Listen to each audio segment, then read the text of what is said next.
결혼을 굳이 선택해서 본인한테 얻을 수 있는 효용 쉽지 않다는 것이죠. 가족, 자녀가 효용을 낼 수 있는 자원이 아니라 부채일 수 있다라고 생각하시는 분들이 최근에서 늘어나고 있어요.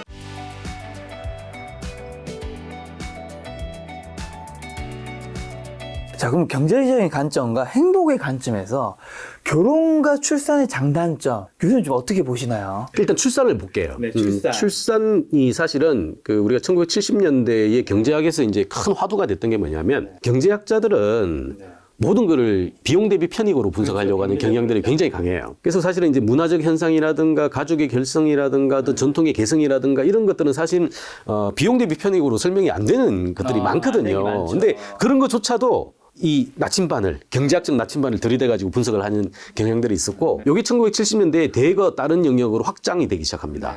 그러니까 경제학은 뚜렷하게 구분됐던 우리 투입 대비 아웃풋만 봤던 이 산업이 사회학, 보건학, 복지학, 정책학 이쪽으로도 이제 연계가 되기 시작해요. 그때 첫 시도가 뭐냐면, 기본적으로 사람들이 생애 라이프에서 선택하는 결혼, 출산, 이런 것들을 경제학적 측근으로 한번 분석을 해볼까? 라는 방식으로 들어가는 것이죠. 그래서 이제 궁금한데요? 예, 결혼의 경제학, 출산의 경제학 이런 식으로 얘기를 많이 합니다. 대표적인 게 라이베슈타인이라든가 노벨 경제학을 70년대에 받으신 분들 대개 이 경제학의 확장 영역에서 노벨상을 받으신 분들이 많아요.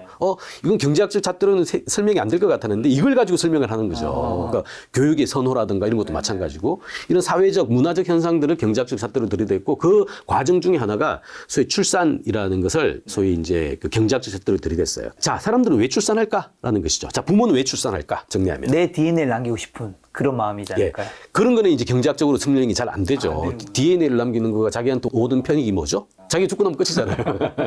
가처분 소득을 늘리기 위해서? 중요한 얘기입니다. 중요한 얘기입니다. 늘리는 게 아니라 자기가 소득이 일정 부분 됐을 때 이 친구를 낳을 수 있다 없다를 판단하는 거예요. 그래서 대표적인 이런 겁니다. 첫 번째는 자녀를 자녀로 보는 게 아니고요. 노동제로 본 거예요. 그래서 어차피 간의 수공업적인 차원이다 뭐다고 생각했을 때 집 안에서 자생적으로 공급된 노동량이 증가하면 증가할수록 돌릴 수 있는 무인 돈도 안 들잖아요. 가족이니까. 돈도 안 들이면서 생산할 수 있는 양이 커지겠죠. 그래서 이 친구들을 그러니까 많이 낳아가지고 집 앞에 있는 논에 내보내는 작업들이에요. 바로 노동의 기능이죠. 노동의 기능을 확보하기 위해서 부모님들이 자녀들을 많이 낳게 되는 거. 우린 전통사회에서 보편적으로 보이고 있는 현상들이에요. 물론 사랑도 있겠죠. 그죠? 그러나 중요한 거는 많이 낳아서 외부에서 노동을 사와가지고 지급하는 것보다 내부에서 공급을 통해가지고 자생적으로 처리하는 게 부가가치가 훨씬 더 큰 거니까. 노동의 기능이 하나가 있고 두 번째는 부모가 노동의 기능이 종료될 때, 상실될 때 나를 먹여 살리는 기능. 바로 보험의 효용이 있습니다. 그러니까 65세, 60세 끝나고 나서 부모가 이제 아무것도 못하게 되면 자녀들이 여럿 있으면 n분의 1로 부모를 부양할 수 있잖아요. 그래서 보험의 기능이 있는 거고요. 세 번째가 이제 유희의 효용이라는 겁니다. 유희? 이게 이제 본능에 가까운 거예요. 키워보신 분들 알거든요. 얘가 돈이 무지하게 들어가도 잠깐 행복해요. 제가 잠깐 웃는 모습 한번 보여주면 잠깐이라는 전제를 따랐습니다. 24시간 중에 한 1시간 정도 해피하고 23시간이 힘들어도 이 1시간이 23시간을 벌충해 주거든요. 이게 부모예요. 그래서 그런 감각 때문에 비록 힘들어도 쓸개 간을 집에 다 내놓고 출근하더라도 집에 들어왔을 때 그 웃는 모습 보면서 이게 유희거든요. 이 세 가지 기능 때문에 자녀를 출산한다라고도 보는 거고요. 조금 더 확장해서 들어가면 어느 정도 낳을까? 그럼 몇 명을 낳을까? 이런 얘기도 나오겠죠. 그거에 바로 본인의 소득 수준. 그리고 이 소득 수준이 절대 소득 가설이라는 게 있고요. 상대 소득 가설이라는 게 있는데 상대 소득은 시장 평균, 그러니까 외부에서 봤을 때 평균치보다 자기 소득이 높으면 자녀를 더 많이 낳을 것이야 라고 얘기하는 접근 방식들. 그래서 소득도 굉장히 중요한 출산의 판단 근거 중에 하나다라고 이해하시면 돼요. 지금 말씀해 주신 게 노동의 기능, 보험의 기능, 유의의 기능 크게 세 가지였는데 네네. 그럼 요즘 현대 시대에서는 노동의 기능은 사실 부모님이 더 노동의 기능이 늘어나신 것 같고 그다음에 보험의 기능은 이제 그 기능을 많이 잃었던 것 같아요. 현대적인 관점에서 보면 좀 또 달라질 것 같은데. 그래서 사실은 요즘 경제학의 욕을 많이 얻어먹고 있잖아요. 굉장히 강력한 가설 이론이라고 생각했는데 현대사회에서 맞지 않고 있죠. 대표적인 게 우리 그 국제 분업에서 발생하는 우리 환율 문제만 보더라도 옛날에는 이 정도 1,300원, 1,400원 환율되면 오히려 박수 쳐야 됐거든요. 왜냐하면 수출 경쟁력이 높아지니까 환차익이 생기니까 지금 오히려 여기에요. 환율 높아진다고 달러 가격이 높아진다고 지금 한국 사회가 망하니 안 망하니 그런 얘기를 하고 있는 거거든요. 그래서 이론은 고정돼 있지 않다. 시대 사회에 따라 변한다라고 생각을 하시면 되고 자녀도 마찬가지예요. 제가 사적으로 사담으로 말씀을 드리면 세 가지 기능 중에 노동의 기능은 애초부터 기대하지도 않습니다. 그냥 자기 혼자 1인분으로 잘 살면 그게 부모한테 굉장히 큰 그러니까 도움이 요즘에는 너만 잘 되면 돼. 차라리 부모의 자산을 착취하지 않으면 다행이다라고 생각할 정도로까지 노동의 기능은 거의 종료가 됐다라는 생각이 종료됐죠. 들고요. 하나 기대할 수 있는 거는 이제 보험의 기능인데 저도 그것도 이제 개인적으로 여기로는 우리 이제 정년 연장 얘기도 나오고 똑같은 얘기니까요. 평생 일하시고 고생 없이 한순간에 자유롭게 가시는 게 가장 해피한 모델인 사회거든요. 그 얘기는 뭐냐면 봉양을 받거나 자녀 세대로부터 부양을 받을 가능성이 굉장히 작아지는 사회예요. 그렇죠. 우리가 노후 소득은 크게 네 가지가 있는데요. 근로소득, 자산소득, 그다음에 공적 이전이라고 해서 우리 국민연금 같은 거. 네 번째가 사적 이전이라는 거예요. 근데 사적 이전의 핵심이 뭐냐면 자녀로부터 용돈을 받아가지고 노후를 즐기는 거거든요. 그렇죠. 우린 불과 10년 전만 하더라도 사회 실태 조사를 보면 자녀로부터의 용돈에 의해서 노후의 소득원을 차지하는 게 한 30, 40% 이상이었어요. 네. 전체 100 중에서. 굉장히 컸던 거거든요. 근데 그 실태 조사 작년치를 보면요. 확 줄었어요. 자녀도 벌어먹고 살기 힘들다는 얘기예요. 자기가 벌어먹고 살기 힘드니까 부모님한테 줄 용돈도 사실은 적은 거죠. 그렇죠. 이걸 아니까 부모님들이 어떻게 뺏을 수도 없잖아요. 그래서 늘어난 게 근로소득이에요. 근데 이 근로소득이 사실상 장기 안정적인 일자리로 늘어나면 좋겠으나 그게 아니라 단기 주변비 불안정한 일자리로 근근히 연명하시는 분들이 늘어난 거거든요. 그다음에 국민연금이 조금 늘었고 자산소득 조금 늘었고 결국 자녀로부터 받을 수 있는 보험의 기능, 이 부양의 기능은 거의 사라졌다고 보시면 돼요. 딱 하나 남은 게 이제 유희의 기능이죠. 유희의 기능인데 저도 둘을 키우고 있습니다만 제 경험상 이건 제 사견입니다. 사견상 보통 이제 그 경제학에서 얘기할 때 이 자녀의 이 유희 기능은 그래도 독립하기 전까지 한 20살 때까지 나온다, 한 20년까지는 나온다라고 이제 1970년대에는 그 가설을 깔았어요. 제가 키워보니까 6살 정도 되니까 끝나더라고요. 굉장히 경제학적 접근으로 봤을 때는 출산이 답이 아닌 거예요. 네네. 그걸 젊은 친구들이 아는데 똑똑해졌으니까 이런 경제학 다 배우거든요. 네. 배우니까 그 판 안에 자기를 끼워 넣었을 때 답이 아닌 거죠. 그걸 누가 선택하겠습니까? 제가 지금 출산쯤 얘기 주셨으니까 그럼 결혼은요? 결혼이라는 것도 마찬가지예요. 결혼을 할 때 사실은 발생하는 것들이 결혼에 사실 우리나라가 결혼을 가지고 있는 허들이라는 게 굉장히 높아서 이런 문제가 발생을 하는 것인데 소위 이제 세계 평균 혹은 이제 주요 선진국들이 걸어왔던 경로를 놓고 보면 결혼의 경제학이라는 게 굉장히 비용 대비 편익 비용이 낮아진 거예요, 전체적으로. 그러다 보니까 결혼이라는 방식을 옛날에 집안 행사처럼 하는 국가 거의 없습니다. 심지어 일본에서는요, 최근 요즘 조금 좋아졌는데 한 20년 전에 막 저성장 이런 게 한참일 때는요, 결혼을 하는데 부모님을 부를까? 말까를 선택을 하는 정도. 우린 당연히 불러야 되는 거고 호스트가 부모님이잖아요. 근데 걔네들은 그렇게 바뀌고 있는 거예요. 그쪽도 역시 유교 개념이 아직까지 남아있는 동네거든요. 그런데도 그런 맥락으로 바뀌었어요. 그러니까 결혼의 경제학은 사실상 리스크를 분산하고 그다음에 수익을 극대화시키는 방식으로 가는 그렇죠. 것인데 두 명이 버는 거잖아요. 그렇죠. 가는 것이 그건 이제 맞벌이가 될 때 얘기고 맞벌이는 한국 사회에서도 그렇게 보편적인 현상은 아직까지도 아니에요. 이제 막 강화되기 시작할 겁니다. 그런 상황 속에서 남성 전업 여성 가사 모델로 과거의 모델이죠. 전통적인 모델인데 이 모델로 4인 가족을 먹여 살렸을 때는 그래도 결혼의 경제학을 통해 가지고 남성의 강점, 여성의 강점, 아빠의 장점, 엄마의 장점들이 절묘하게 합쳐졌을 때 시장화를 시키지 않고 그러니까 시장에서 구매하지 않고 가족 단위 안에서 결혼을 통해 가지고 자원을 공급받아서 해결하는 구조가 갖춰진 거죠. 그러니까 결혼의 경제학이 일정 부분 설명력이 있었어요. 근데 지금은 설사 결혼한다 하더라도 역할 구분이 굉장히 뚜렷하거든요. 그다음에 사실상 뭐 저도 마찬가지입니다만 아내가 밥을 차리면 설거지는 제가 하거든요. 그러니까 과거처럼 소위 그 고정적인 성 역할이 기능했던 시절에서는 고정적인 관점에서의 결혼이라는 게 설명력이 있었을지 몰라요. 근데 지금은 그런 것들 없는 거거든요. 없다 보니까 결혼을 굳이 선택해서 본인한테 얻을 수 있는 효용 쉽지 않다라는 것이죠. 그게 똑같은 맥락에서 이 소위 출산의 경제학과 맞물려서 그다지 비용 대비 편익, 인풋 대비 아웃풋이 큰 성과는 아닐 것이다라는 결론이 나오고 있고 그걸 알 수 있는 대표적인 징조가 우리 이혼율 같은 것들이죠. 한번 그렇게 어렵게 결정을 했으면 계속 가야 되거든요. 가야 되는데 약간의 이격, 약간의 갈등만으로 다시 돌아오시는 분들이 굉장히 많아졌잖아요. 그거는 결혼이 굉장히 허들이 낮아짐과 동시에 결혼이 어려운 선택이 아니라는 것을 반증하는 결과일 수도 있죠. 경제학적 관점으로 이제 결혼과 출산을 바라봤는데 그러면 이제 교수님 개인적으로는 결혼과 출산 해야 한다고 보시는지 궁금하네요. 뭐 저는 했으니까 뭐 이제 지나온 개념이니까 뭐 품평을 하긴 좀 그렇습니다만 저희 자녀들이나 우리 후속 세대 제자들을 이렇게 보면 알아서 하라고 합니다. 알아서 판단해라. 근데 알아서 판단하라고 하는 이유가 뭐냐면요. 그들이 가지고 있는 주변에서의 자원의 양이라든가 환경이라든가 인식이라든가 이런 것들은 감히 선배 세대, 그다음에 기성 세대가 고정관념을 가지고 잣대로 내다봐서는 안 된다라는 거예요. 그들 나름대로는 굉장히 합리적이면서 굉장히 치열하게 고민을 해서 하나하나의 카드들을 선택을 하는 거거든요. 그래서 결혼을 했다면 그 선택은 옳을 겁니다. 또 결혼을 하지 않았다면 안 했던 만큼의 또 설명력이 있는 선택이었을 거예요. 근데 중요한 거는 그 선택 하나하나가 갖는 아주 우리 불가항력적인 성이라고 하죠. 되돌릴 수 없는 거가 아니라는 거예요. 뭐 해보고 아니면 말지 뭐.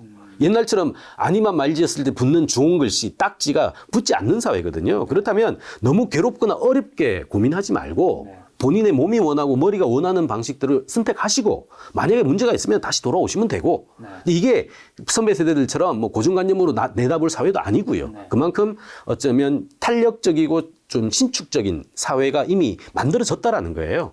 그런 점에서 놓고 보면 후속 세대가 걷는 길은 그 자체로 옳은 길이고 그 자체로 굉장히 바람직한 길일 수 있다. 선배 세대들은 그것을 보고 그냥 응원해주고 북돋아주고 문제가 생겼을 때 약간 조언해주고 하는 역할이면 충분하다라는 것이죠.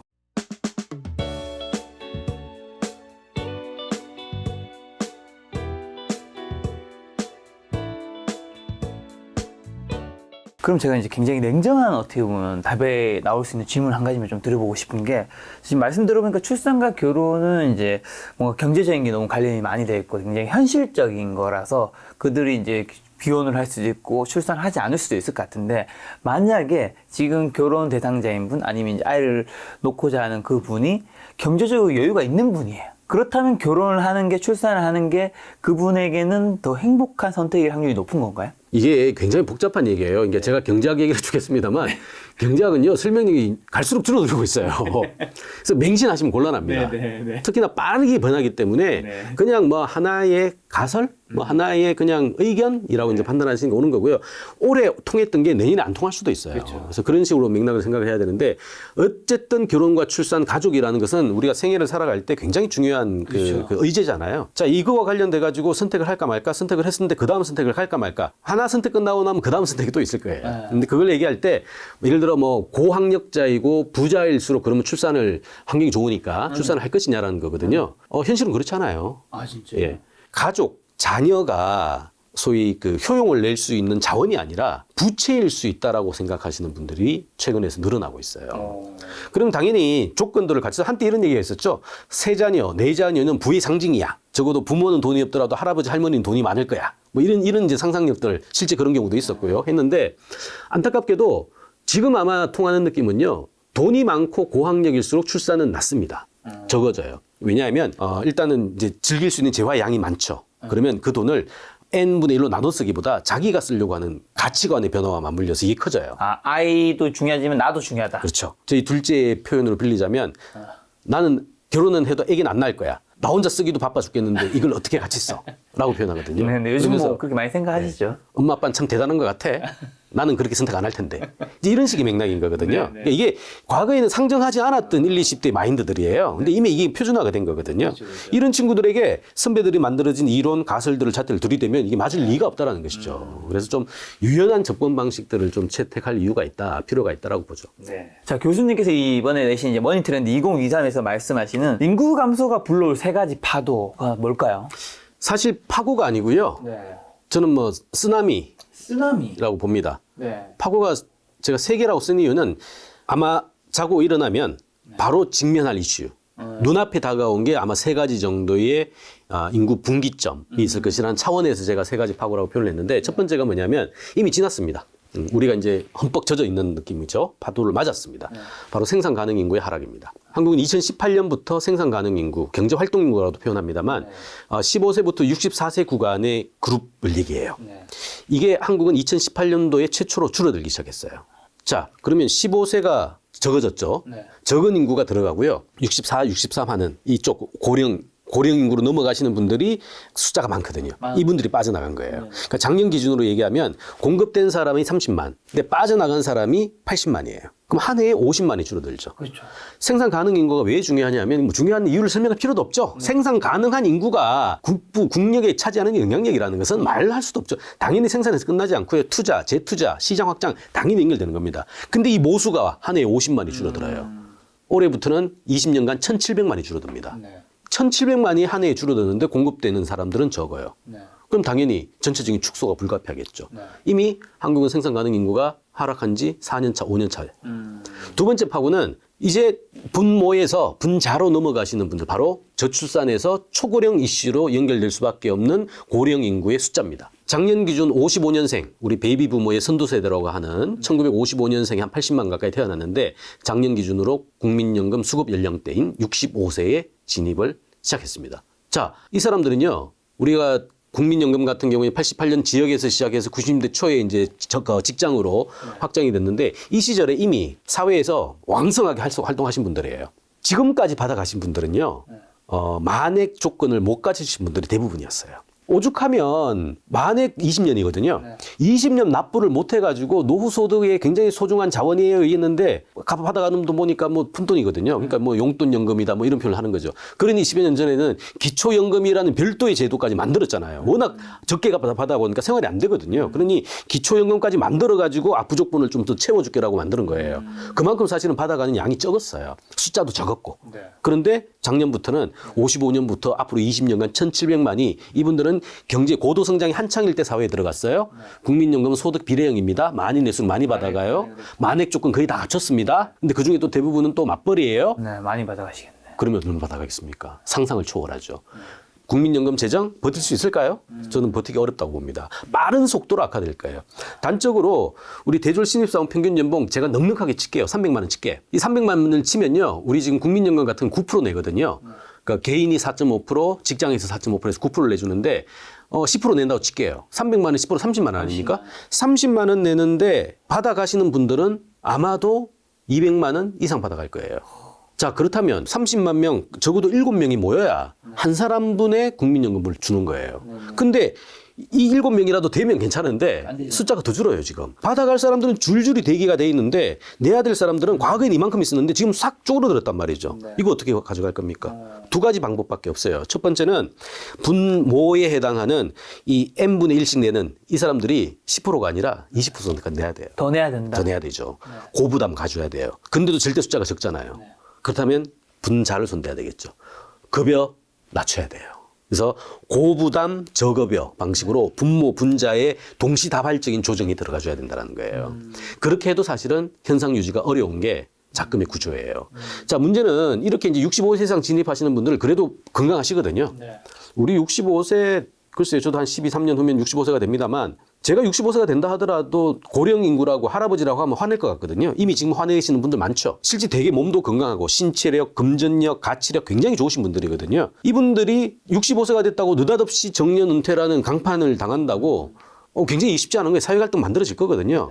하지만 그래도 몸이 건강하니까 그래도 우리 정년 연장이라든가 이런 걸 통해 가지고 그러니까 가용할 수 있는 가능성들은 일부 존재해요. 그런데 이것도 10년입니다. 왜냐하면 세 번째 파고입니다. 75세 이상부터가 되면 유병노후에 진입해요. 유병노후에 진입하고 10년 정도 아프면서 돌아가시거든요. 이 파트는 전적으로 정부의 공공복지, 바로 재정을 투하해 가지고 간병을 하고 복지를 제공을 해야 되는 층들인데 이게 2030년부터 20년 구간에 1,700만이 나와요. 이거 어떻게 커버하겠습니까? 결국 정부가 못할 거예요. 그러면 가족, 개인으로 전가될 수밖에 없는 것이죠.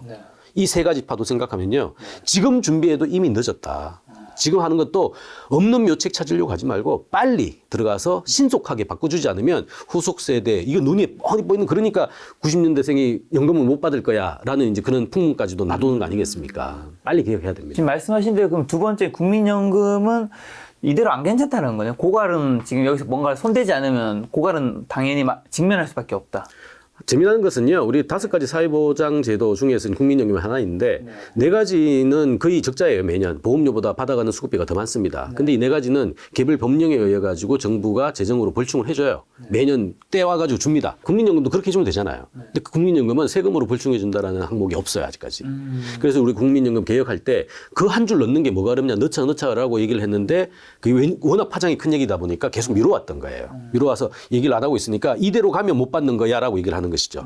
근데 이제 개인 사견입니다만 전제로는 이대로 가지는 않을 것이다. 아마 개혁을 할 것이고요. 두 번째, 설사 만약에 국민연금 지금 1,000조 가까이 됩니다만 1,500조 찍고 내려간다고 하거든요. 제로가 되는 시서 마이너스가 된다 하면 어떤 시기든지 정부의 재정으로 아마 그 항목을 개정을 바꿔가서라도 지원을 해줄 거예요. 왜냐하면 국가가 공적으로 시작한 국민 개보험이기 때문에 이거를 뭐 법령 그 전제가 없다고 안 해주진 않을 것 같고요. 해주긴 해줄 텐데 그럼에도 불구하고 불확실성은 계속해서 남는 것이죠. 교수님 보셨을 때 국민연금이 나중에 어떻게 좀 개정될 것 같으세요? 현실적으로. 일단 기본적으로 이렇게 세대 부조형으로 만들어진 구조. 그러니까 처음에 제도를 만들 때는 좀 그 많이 챙겨주고 갈수록 이제 적게 챙겨주고 많은 개혁을 했음에도 불구하고 유지가 안 되는 국가들, 뭐 남미 국가들 같은 경우에는 대개 보면 이거를 국민연금제를 폐지하고 그 민영보험으로 넘어가는 경우도 있고요. 우리로 비교하기 좋은 건 이제 일본이 되겠죠. 일본이 이제 그런 사태를 한국보다 더 빨리 이제 다가왔으니까. 일본 같은 경우에는 연간 예산, 국가 예산이 한 100조 정도 됩니다. 100조 정도 되는데 사회보장비가요, 한 120, 30조 나와요. 그러니까 100조 중에서 세금으로 거둬들이는 거가 얘가 50조 정도밖에 되지 않습니다. 나머지는 적자 국채 찍어가지고 벌충하는 애들이에요. 우리는 그거에 비하면 아직까지는 굉장히 재정 안정성이 좋은 나라입니다. 왜냐하면 OECD 평균이 60인데 한국은 아직까지 60이 안 되거든요. 일본이 이게 지금 230, 40%예요. 그러니까 당연히 망해야 되는데 일본이 가지고 있는 펀더멘탈, 그다음에 엔화가 가지고 있는 안전자산으로서의 가치, 이것 때문에 이제 유지를 하고 있는 것이죠. 지금 저금리 못 올리고 있잖아요. 지금 일본적 딜레마가 여기서 나오는 건데 그 과정 속에서 매년 적자 국채 찍어가지고 이 적자 국채가 고스란히 노인분들의 국민연금 수급비로 전환되고 있어요. 들어가고 있어요. 완전히 이제 이쪽 계정 떼가지고 이쪽 주고 있는 것이죠. 아마 이런 식으로 그럼에도 불구하고 중간중간에 조정을 많이 했어요. 하면서 적게 받는 구조. 그래서 고부담 저급여 방식으로 많은 조정을 해서 지금 속도를 조금 줄이고 있습니다만 기본적으로 계속 가기에는 굉장히 힘들 수 있을 거예요. 근데 그나마 이거는 일본 사례인 거고요. 일본이라는 강력한 펀더멘탈이 있는 사회는 이게 가능한데 한국도 아마 일본 사례를 쫓아갈 겁니다. 근데 유지 가능성을 조금 더 늘리려면 개혁의 속도나 규모가 일본보다 더 커야 된다는 거예요. 한 10년, 20년, 한 20년 후가 되면요. 제 개인적인 사견입니다만 20년 후가 되면 아마도 적자 국채의 상당 부분이 이 국민연금 받아가시는 분들의 수급비로 연금으로 전환돼서 넘어갈 확률이 높다라고 보는 거죠. 고령화라 인구 줄어드는 게 많은 분들이 좀 나쁘다고 안 좋다고 생각하실 것 같은데 이게 무조건 나쁜 일인지랑 그다음에 뭐 좋은 면도 혹시라도 있는지. 뭐 당연히 일장일단이 있는 것이죠. 그러니까 시대 현상이라는 게 늘 발생합니다. 늘 발생하는데 이게 문제가 아니라 그냥 현상으로 남은 정도로 관리를 하면 되는 거거든요. 근데 지금 한국에서의 이제 인구 구조의 변화, 즉 저출산 고령화는 안타깝게도 기회보다는 위기라는 지점들이 더 많은 것 같아요. 왜냐하면 벌써 시작해도 이미 늦어버린 일인데 여전히 묘책을 찾는다고 지금 개혁 작업을 미루고 있고 방치하고 있거든요. 이제 그런 상황이 놓고 보면 이대로 가면 굉장히 큰 위기가 될 겁니다. 하지만 이 연령 산업이 사양화가 아니라 성장의 점퍼를 했던 사례를 놓고 보면 이게 굉장히 큰 기회가 될 수도 있는 것 같아요. 뭐냐면 많은 분들이 사실은 미래가 어떻게 진행될지 미래의 어떤 청사진을 그리고 싶은 거는 뭐 우리의 본능이지 않습니까? 1년 후, 2년 후에 어떤 산업이 유리할까? 우리 뭐 내일 뉴스를 알면 얼마나 좋겠습니까? 하는 이거 똑같은 거죠. 자, 그거 얘기할 때 가장 강력한 게 뭐냐면 fed for a day, 단순한 현상하고 이게 조금 유지가 될 때 패션이라는 단어를 씁니다. 우리 계절성 패션이 있죠. 그게 조금 더, 이제 인기, 이제 유행이 되는 거고요. 요게 조금 더 강화가 되면 트렌드라는 단어를 써요. 이 트렌드가 구조적으로 안착이 되면 메가 트렌드라는 단어를 씁니다. 잘 생각해 보십시오. 인구 구조의 변화만큼 확정적이고 예고된 거대한 메가 트렌드가 지금 존재합니까? 없죠. 인구 구조의 변화는 이미 확정됐어요. 그렇게 갈 겁니다. 오히려 확정된 것보다 상황이 더 악화될 거거든요. 아까 얘기한 예측치보다 늘 현실치가 더 빠르니까. 자, 이런 상황 속에서 미래가 적어도 인구 구조 변화가 보여질 거는 너무나 확실하고 뚜렷하게 보여지고 있어요. 근데 이것을 본인들의 비즈니스 모델이라든가 미래의 판단 기준으로 고려하지 않는다? 이건 말이 안 되는 거죠. 실제 지금 주요 그룹사들, 그다음에 큰 기업들은요, TF팀을 많이 만들고 있는데 두 가지 포인트로 요약이 됩니다. TF팀. 첫 번째가 ESG TF예요. ESG가 워낙 강력한 거니까. 왜냐하면 ESG 통과를 하지 않으면 무역 장벽의 허들로 기능을 하거든요. 그러니까 당연히 기업들은 이걸 챙길 수밖에 없어요. 두 번째가 지금 늘고 있는 인구 TF입니다. 바로 고객 TF죠. 이 작업들을 하고 있다는 것은 인구가 가져오는 굉장히 강력한 흐름들, 트렌드를 자기네들의 본업 비즈니스 모델, 그다음에 새로운 점프업의 가능성으로서의 혁신의 어떤 실험으로 내재화시키려는 욕구들이 굉장히 강해졌다는 거고요. 드디어 그 첫 수순들이 이제 시작이 됐다라고 보는 거예요. 그렇다면 이거는 위기가 아니라 엄청난 기회죠. 특히 한국처럼 추가 투하할 자본도 없고 추가 투하할 노동은 더더욱 없는 상황에서 생산량을 늘려야 되는 과제를 있는 사회에서는 이거 하나밖에 없거든요. 결국 함수 펑션이라고 얘기되는 혁신의 문제예요. 경제학 용어로는 총요소 생산성이라고 표현합니다만 총요소를 다 투입해가지고 부가적으로 얻을 수 있는 가능성들을 만들어내야 되는 거거든요. 그게 인구 오너스를 인재 보너스로 바꾸는 방식이라고 제가 늘 표현하는 방식인데 줄어든 인구가 인당 부가가치가 더 높아지면 점프할 수 있습니다. 그리고 이 점프를 할 수 있는 우리 후속 세대, MZ세대의 능력과 의지와 열정들은 이미 다 갖춰져 있어요. 그래서 약간의 가능성, 늦지만 주면 한국 사회의 버전 2.0 버전으로서의 한강의 기적도 충분히 가능하죠. 인구 변화에서 찾는 기회는 좀 이따가 영상 3부에서 이어가도록 하고요.